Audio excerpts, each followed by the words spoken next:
El primer economista argentino y uno de los intelectuales más lúcidos de la Revolución de Mayo, nació en Buenos Aires el 3 de junio de 1770.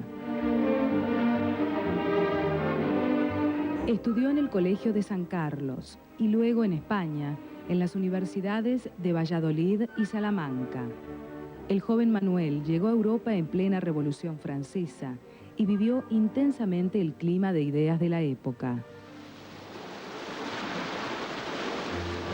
Teniendo 16 años, el padre lo manda a España, en compañía de un hermano, Francisco, para que se perfeccionara en el comercio y volviera después ya con mercaderías a estos reinos, dice el padre, pensando que iba a ser un gran comerciante como lo era él.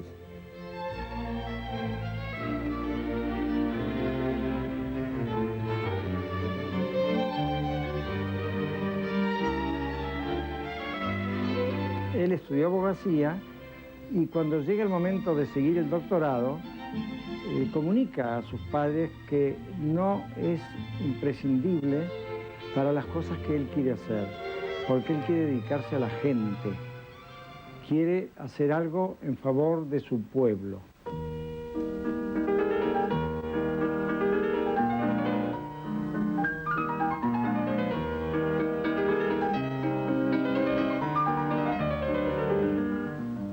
En 1794 regresó a Buenos Aires con el título de abogado y con el nombramiento de primer secretario del consulado, otorgado por el rey Carlos IV. Lo que hace Belgrano desde que llega al consulado son informes escritos, un poco como con bronca, ¿no? Uno nota esto y en su autobiografía hay un párrafo realmente que causa cierto dolor, ¿no? Porque él dice: estoy rodeado de gente que no sabe hacer otra cosa que comprar a uno para vender por 4, ¿no?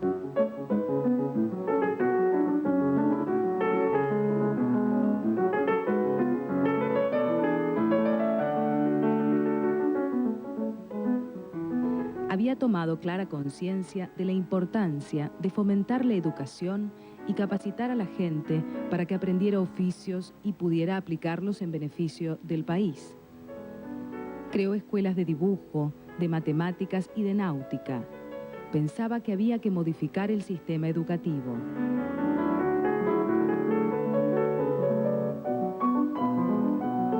Fíjense que a medida que iba caminando, haciendo camino al andar, como dice el poeta, atravesó Santa Fe, Entre Ríos, Corrientes, Misiones. ¿Qué hacía?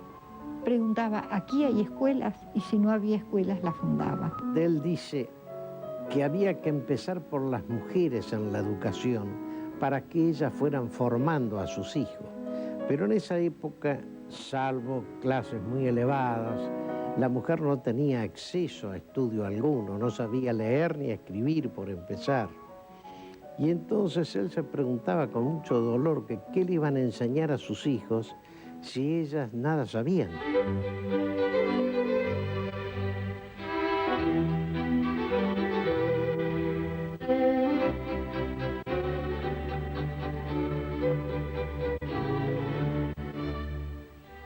Estas ideas quedaban en la teoría por la firme oposición a llevarlas a la práctica del resto de los miembros del consulado.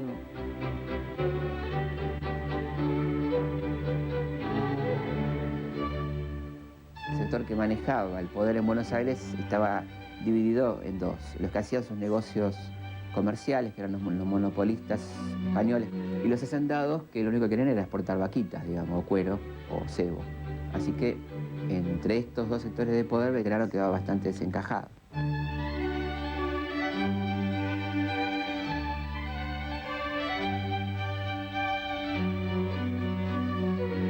En 1801, Belgrano colaboró en la fundación del primer periódico que se editó en nuestro país, el Telégrafo Mercantil, Rural, Político, Económico e Historiográfico del Río de la Plata, clausurado por el virrey del Pino, molesto por el contenido político y la gran influencia de la publicación.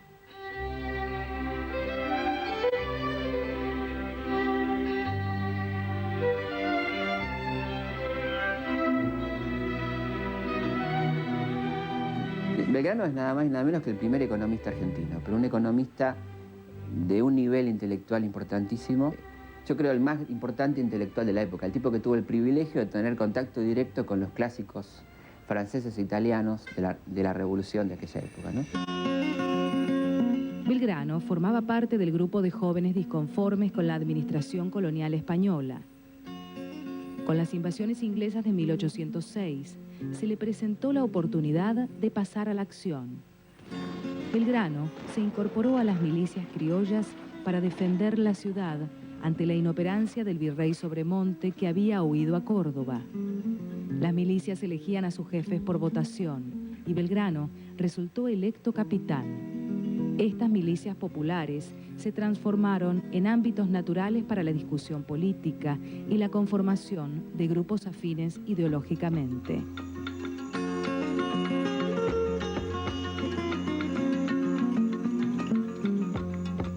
El calendario escolar recuerda a Belgrano, el día de su muerte particularmente, como el Día de la Bandera. Y yo creo que lo menos importante que hizo Belgrano fue la bandera. Digo esto para que se note la importancia que tiene el personaje. Porque él decía que un país, para ser soberano y gozar de todos los beneficios que esa situación le irroga, era poder tener su propia flota para mandar sus propios productos, porque los extranjeros se llevaban, son palabras de él, lo mejor de nuestro trabajo y de nuestra producción.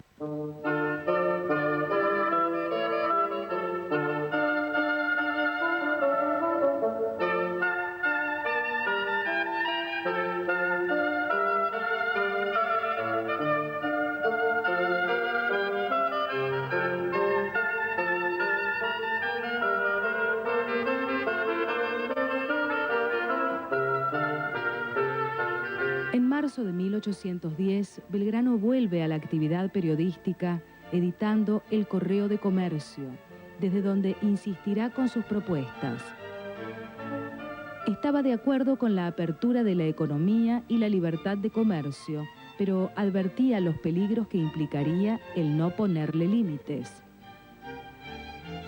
La importación de mercaderías que impiden el consumo de las del país o que perjudican el proceso de sus manufacturas y de su cultivo llevan tras de sí necesariamente la ruina de la nación. Insistía en que el país debía industrializarse.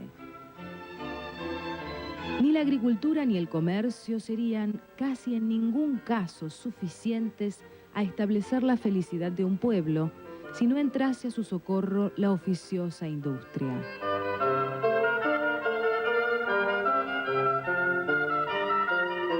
Publicó muchos artículos sobre temas sociales, sobre temas de educación, y llega a pedir disculpas a su público de que les hable tanto de educación, como que los estuviera cargoseando con el tema, porque para él era fundamental, ¿no? Con la educación la gente podía prepararse. Pero sin embargo él tiene una cosa de prepotencia intelectual, me parece a mí, sanamente, no de soberbia, sino de seguir, pese a todo, escribiendo, lo cual por suerte ha quedado en sus escritos económicos, ¿no? Donde uno lee cosas realmente revolucionarias y de una actualidad impresionante. Donde dice que hay países que están condenados a la ganadería, como este. Entonces dice que la riqueza fácil es una condena para un pueblo, ¿no?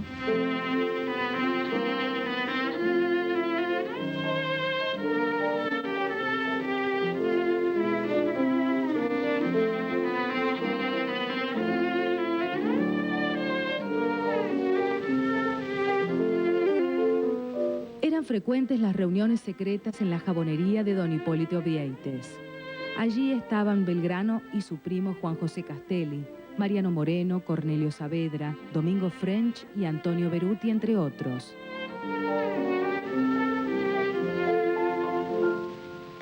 Al conocerse la noticia de la caída de la Junta de Sevilla, último bastión de la resistencia española frente a Napoleón, el grupo designó a Belgrano y a Saavedra para entrevistarse con el alcalde Lezica para solicitarle la convocatoria a un cabildo abierto que iniciaría el debate sobre el futuro de la colonia. El virrey Cisneros intentó una maniobra formando el 24 una junta que lo tenía como presidente. Belgrano abandonó su habitual compostura y declaró ante el cabildo: juro a mi patria y a mis compañeros que si a las 3 de la tarde del día de mañana el virrey no ha renunciado, lo arrojaremos por las ventanas de la fortaleza.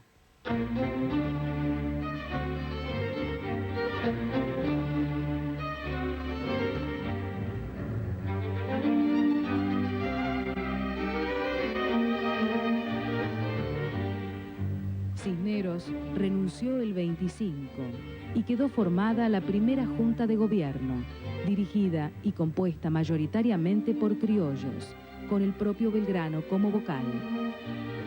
Pero contra toda la lógica, la tarea de Belgrano en la revolución no será política ni económica. Se le encomiendan misiones militares, una tras otra, y ya no podrá volver a dedicarse a sus verdaderas pasiones, la economía y la educación.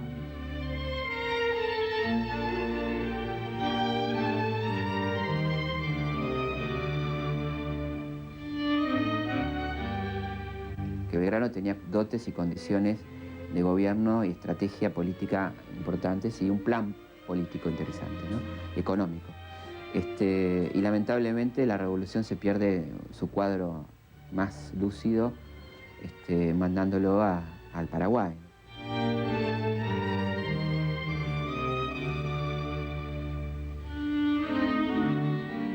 Algunos dicen que, bueno, que no era buena estratega, pero él mismo lo decía: yo soy un general hecho sobre el campo de batalla, yo no he estudiado estrategia, no he estudiado la profesión de las armas, a mí me obligaron a ser general, a ser soldado.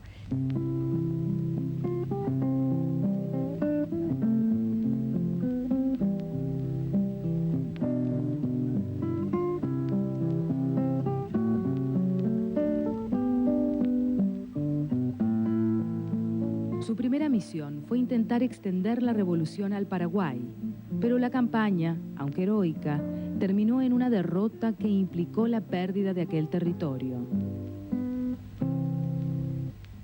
Eran unos 200 muchachones descalzos, sin uniforme, que no sabían lo que era la patria siquiera. Y él tuvo que irlos formando. Dicen que no había llegado acá Zárate cuando yo se dio cuenta que lo que hacía falta eran reglamentos, porque él se veía en la obligación de castigar a los desertores y el castigo era la muerte, porque había que enseñar lo que era la obediencia y lo que era un ejército.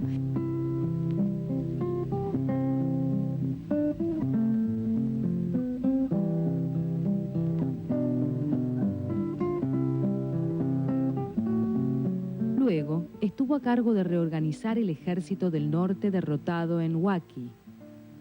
Belgrano solicitó permiso al triunvirato para que los soldados pudieran usar una divisa que los diferenciara de los españoles. Por decreto del 18 de febrero de 1812, se creaba la escarapela nacional de dos colores, blanco y azul celeste, quedando abolida la roja con que antiguamente se distinguían.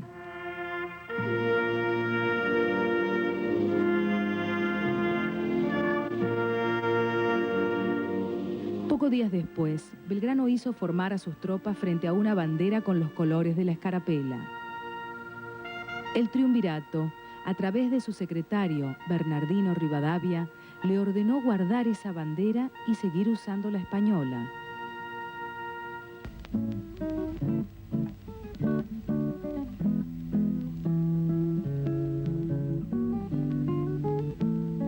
Cuando Belgrano iza la bandera, ahí en Rosario, recibe una reprimenda terrible de Rivadavia diciendo que guarde esa bandera, que no la use nunca, que no la vuelva a usar más. A lo que Belgrano le responde después, porque le llega tarde la carta, que está bien, que la va a destruir y que no se va a tener nunca más memoria de esa bandera. El triunvirato no quería tomar ninguna decisión que hiciera pensar a las potencias europeas que se pretendía declarar la independencia. Inglaterra, ahora aliada de España, había hecho saber al triunvirato que no aprobaría ningún intento independentista.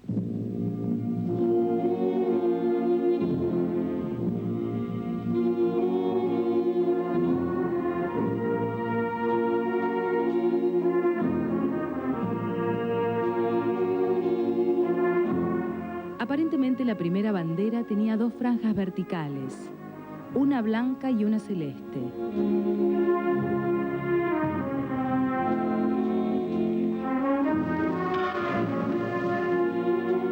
En 1813, la bandera cambia de forma y comienza a usarse una con 3 franjas horizontales, celeste, blanca y celeste, los colores de la Casa de Borbón, a la que pertenecía Fernando VII. La adopción de estos colores parecía ser una demostración de fidelidad al rey cautivo.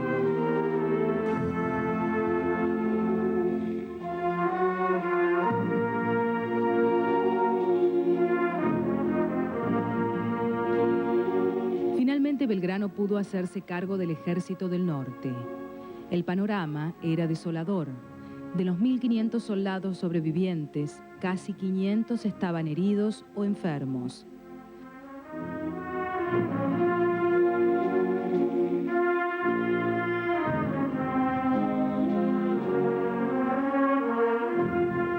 Había 600 fusiles y 25 balas para cada uno.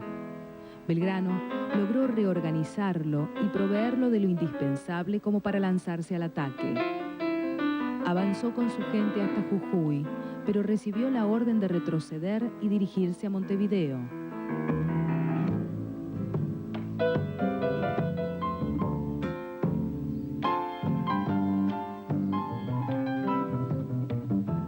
En junio de 1812, ordenó a toda la población que abandonara sus propiedades y quemara sus cultivos para no dejarle nada al enemigo español que avanzaba desde el Alto Perú. Todo el pueblo jujeño acompañó a Belgrano hasta Tucumán. Al llegar allí, el pueblo tucumano le solicitó formalmente que se quedara para enfrentar a los realistas.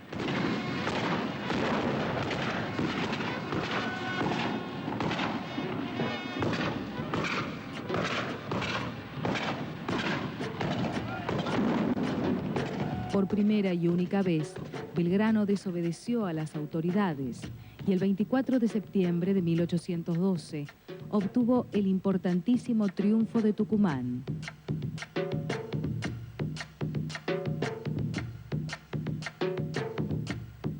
Animados por la victoria, Belgrano y su gente persiguieron a los realistas hasta Salta, derrotándolos el 20 de febrero de 1813.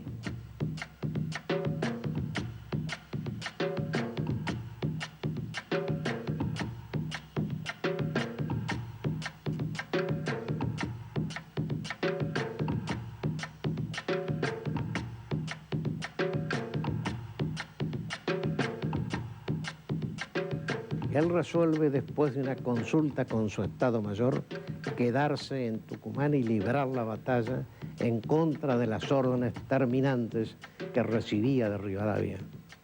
E hizo acuñar una medalla que decía Sepulcro de la Tiranía, Tucumán, 24 de septiembre de 1812.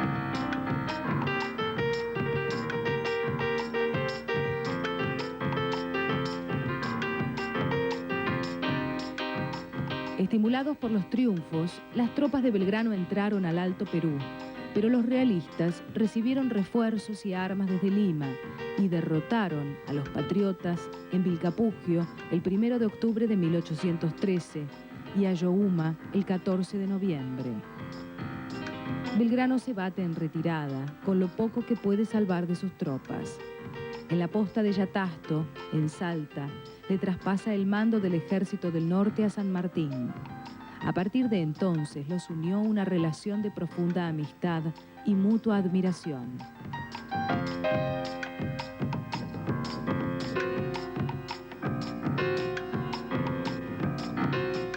Siempre tuvo una salud muy precaria y sin embargo en medio de esas enfermedades que en algún momento, no me acuerdo si fue en la batalla de Salto de Tucumán, que estuvo vomitando sangre toda la noche y cuando al otro día tuvo que pedir un carro, un carro, porque no podía subir a caballo y ganó la batalla.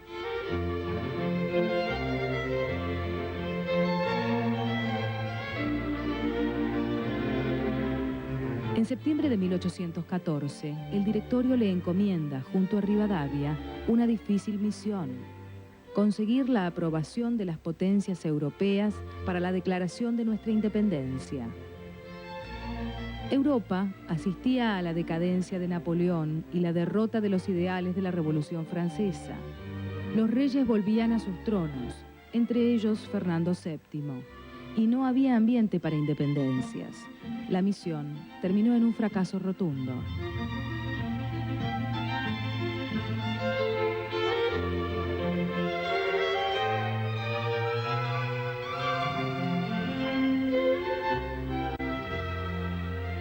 Es un personaje que te conmueve por su lado humano, por su inteligencia y bueno, y por la generosidad con que se manejó toda la vida.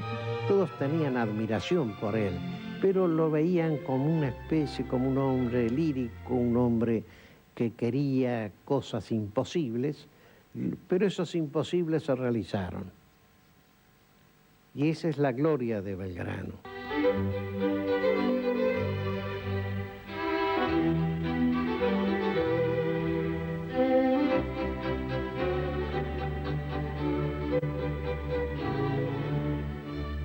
Cuando Belgrano regresó al país a fines de marzo de 1816, había comenzado a sesionar el Congreso de Tucumán y hacia allí se trasladó, donde participó en la Declaración de la Independencia.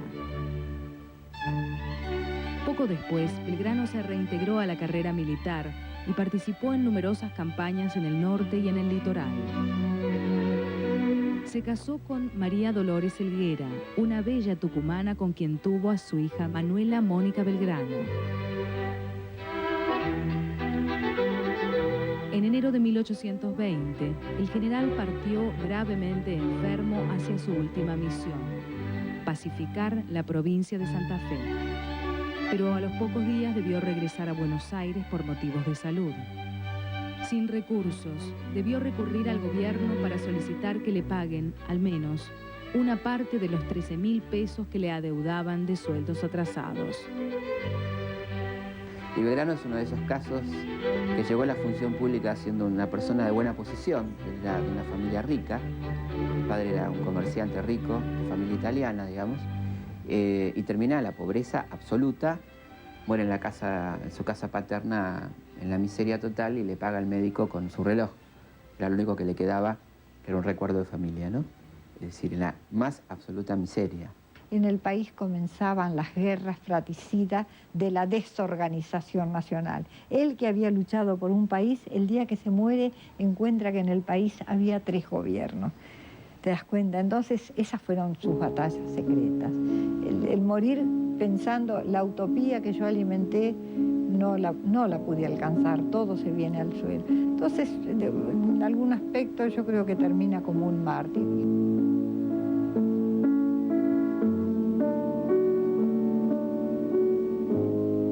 El 20 de junio de 1820 no fue un día más en Buenos Aires.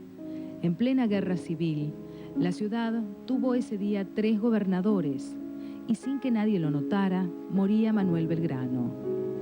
Alcanzó a decir unas últimas palabras. Yo espero que los buenos ciudadanos de esta tierra trabajarán para remediar sus desgracias. Ay, patria mía. Cuando lo van a enterrar no tienen plata, no tienen cómo ponerle una placa. ¿Y qué hace la hermana?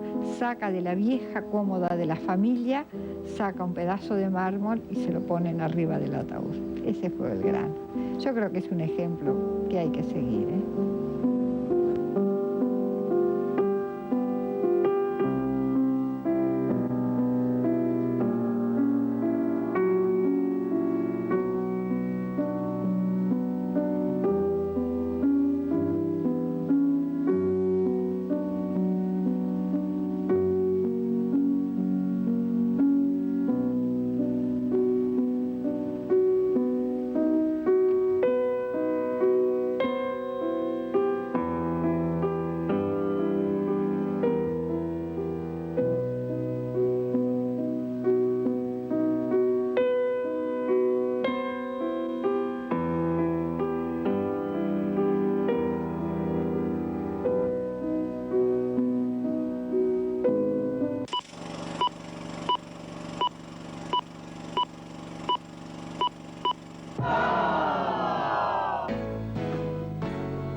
Hay cosas que nos gustan mucho.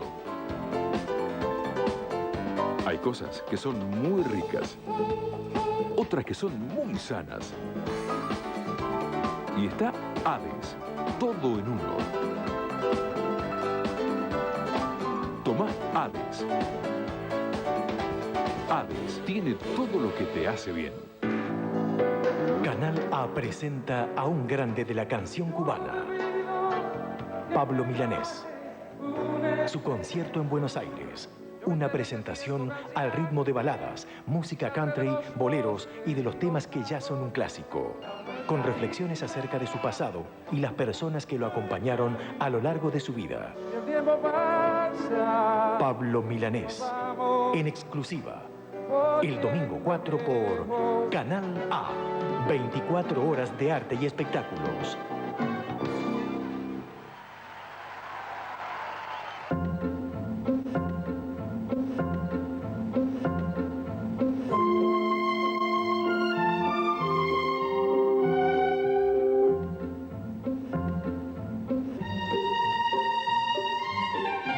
Ahora Granby, además de sacar las manchas más difíciles, te ayuda a enjuagar.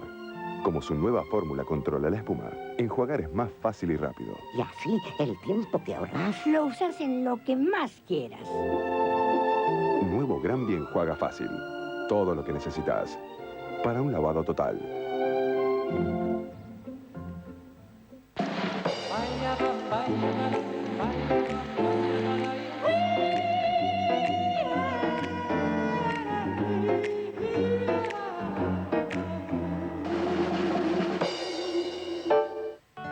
Canal A presenta un programa especial dedicado a El Cartero, el éxito teatral protagonizado por Darío Grandinetti y dirigido por Hugo Arana. Por la poesía, por el amor, por el humor, por la humanidad de la obra, por el compromiso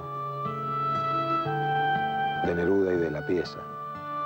Los ensayos, el backstage y entrevistas a fondo para conocer cómo se hizo la versión teatral de la novela Ardiente Paciencia de Antonio Skármeta. Especial de El Cartero. El sábado 3 por Canal A. 24 horas de arte y espectáculos. Como las buenas películas, los buenos encuentros nunca se olvidan. Encuentros de cine. Encuentros de cine. Las personalidades de la industria del cine nacional se reúnen para charlar sobre los temas del séptimo arte. Encuentros de cine. Los jueves por Canal A. 24 horas de arte y espectáculos. Ciudad Natal.